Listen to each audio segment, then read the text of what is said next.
Hello বন্ধুরা, আমি আরেকটি ভিডিও নিয়ে আজকে চলে এসেছি। আজ আমাদের পুরুলিয়াতে শেষ দিন। সকাল সকাল জল খাবার খেয়ে দেখুন একটু একটু বৃষ্টি পড়ছে। আমরা বেরিয়ে পড়েছিলাম আজকের দিনের উদ্দেশ্যে, কারণ আজকের দিনটা আমাদের অনেক লম্বা জার্নি ছিল। আমরা ছিলাম পুরুলিয়ার অযোধ্যা হিলসে। সেখান থেকে আমাদেরকে পুরুলিয়া শহরটিকে পেরিয়ে চলে আসতে হতো অন্যদিকে, মানে পুরুলিয়ার আরেক দিকে। প্রথমে যেখানে আমরা দাঁড়িয়েছিলাম সেখানটা হচ্ছে ওই এস কাটিংয়ের রাস্তাগুলো উঁচু থেকে ভীষণ ভীষণ সুন্দর লাগছিল। এটা অবশ্য অযোধ্যা হিলসেই রয়েছে। এবং এরপরে আমরা আস্তে আস্তে অযোধ্যা হিলসকে ছেড়ে পুরুলিয়া শহরে ঢুকে পড়ি এবং পুরুলিয়া শহরকে পার করে আমরা আজকে যেখানে আমাদের ফার্স্ট ডেস্টিনেশন ছিল সেখানে আমরা পৌঁছে যাই।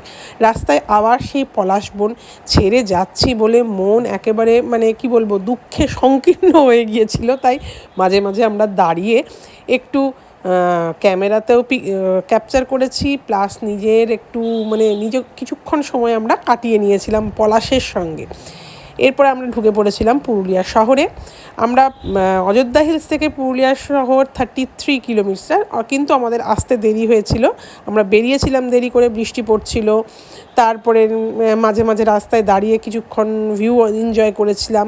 তো আমাদের একটু দেরি হয়ে গেছিলো। আমাদেরকে বারবার বলছিল ড্রাইভার যে আপনারা একটু তাড়াতাড়ি করুন, আমাদেরকে অনেকটা যেতে হবে। তো প্রথম আমরা যেখানে এসেছিলাম দেখুন সেখানেও পলাশের ছোঁয়া, প্রচুর পলাশ বাগান পরপর দেখতে দেখতে এসেছি। মানে গাড়ি থেকে নামাটা যাচ্ছিল না। প্রথমত আমাদের দেরি হয়ে গিয়েছিল, দ্বিতীয়ত তখন বৃষ্টি পড়ছিল। আমরা যেখানে প্রথম যাচ্ছিলাম সেটা হচ্ছে পঞ্চকোট। সেখানে একটা মন্দির রয়েছে, আগে রাজবাড়ি ছিল, স্তম্ভগুলো এখনও সেখানে কিছু কিছু দেখা যায়। তবে এই জায়গাটি কি বলুন তো 12 মাইল জুড়ে রয়েছে কিন্তু জায়গাটি, এবং সেখানে যাদের রাজারদের বংশধর রয়েছিল, ইতিহাসের পাতা পাল্টালে সেইগুলো এখনও আপনারা জানতে পারবেন। এবং এই যে জোনটা, এই যে জায়গাটির কথা আমি বলছি এখন, সেটাকে জোন অফ সাইলেন্স বলা হয়। এত স্নিগ্ধ স্বচ্ছ সবুজ জায়গাটি যে আপনার মন শান্ত হবেই হবে।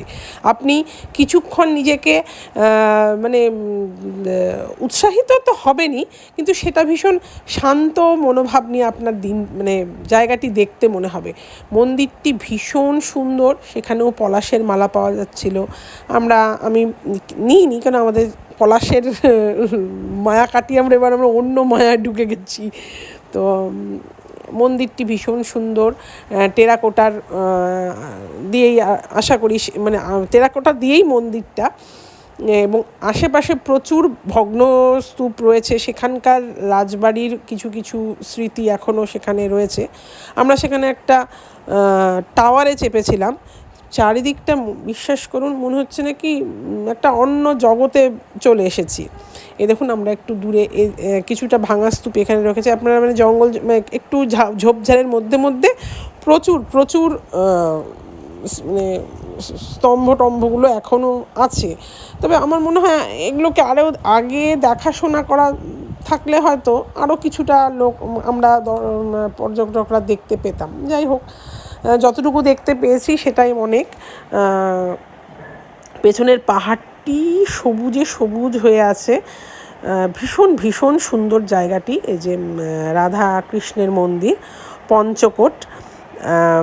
এরপরে আমরা চলে গেছিলাম আরেকটি জায়গাতে, সেটা হচ্ছে দামোদর, ডিভিসির আন্ডারে পড়ে। কিন্তু বৃষ্টি, সেদিন আমরা ওয়েদারটা ভালো পেয়েছি, বৃষ্টি ছিল, কিন্তু কিছু কিছু জায়গায় আমরা নামতে পারিনি, এতটাই বৃষ্টি পড়ছিল। কি বলবো, দুদিন ধরে আপনাদেরকে মানে প্রকৃতির বর্ণনা তো আমি দিয়ে চলেছি যে এইরকম সেরকম, কিন্তু সেখানে যারা রয়েছে, সেখানে যারা জায়গাগুলোকে এক্সপ্লোর করছে, তাদের যতটা মানে সন্তুষ্ট হবেন দেখে মুখে বলে না আমি সেটা আপনাদেরকে দিতে পারছি না।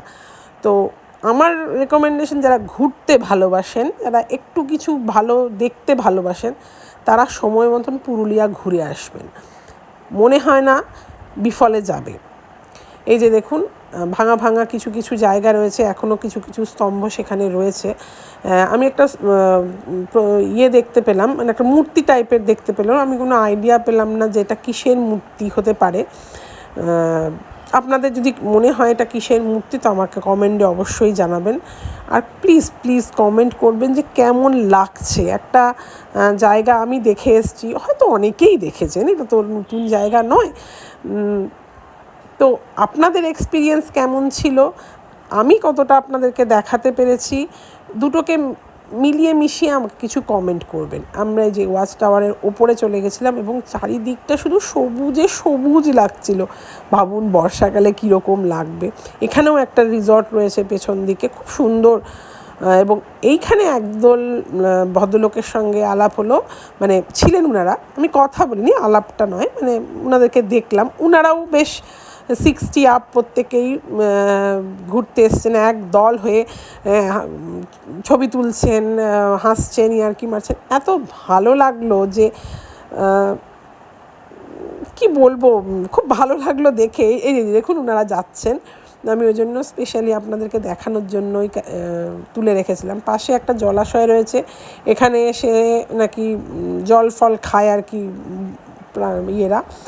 আর পাশেই একটা রিসর্ট রয়েছে, রিসর্টটার ভেতর দিয়েই ওই ওয়াচ টাওয়ারটা। এরপরে চলেছিলাম আমরা দামোদর ডিভিসির আন্ডারে, যেটা আর কি অসাধারণ জায়গাটা। নেমেছি অল্পক্ষণের জন্য, কিন্তু খুব বৃষ্টি চলে এসেছিলো। আপনারা কারা কারা গেছেন আমাকে জানাবেন।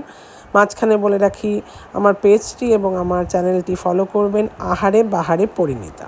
আমার আজকের ভিডিওটি আমি একটা ভিডিওতে শেষ করতে পারবো না, তাই আজকের দিনটাকে আমি 2 ভাগে ভাগ করেছি। কিছুটা আপনাদেরকে এখন দেখালাম এবং কিছুটা আমি পরের সেকেন্ড পার্টে দেখাবো। তারও একটা কারণ আছে, আমি পুরুলিয়া শহরটাকে একটু আপনাদের সামনে তুলে ধরতে চেয়েছি, শুধু যে আপনাদের জন্য নয়, আমার নিজের জন্য। আগেও বলেছি পুরুলিয়া খুব কাছের জায়গা আমার, মানে পুরুলিয়া আমার মামা বাড়ি, এবং অনেক অনেক অনেক দিন পর গিয়েছি। কিছু কিছু জায়গা সামনে দাঁড়িয়ে আমার চোখে জল বেরিয়ে গেছিলো যে বহুদিন যাওয়া হয় না, এবং অনেকটা সময় আমরা পুরুলিয়াতে কাটিয়েছি। ইভেন আমি মাকে ভিডিও কল করে দেখিয়েওছি যে মা আমি এখানে আছি। তো সেকেন্ড পার্টটা আমার খুব কাছের ভিডিও হবে, তো সেই জন্যই আমি আলাদা করেছি। আজকে এখানে শেষ করলাম।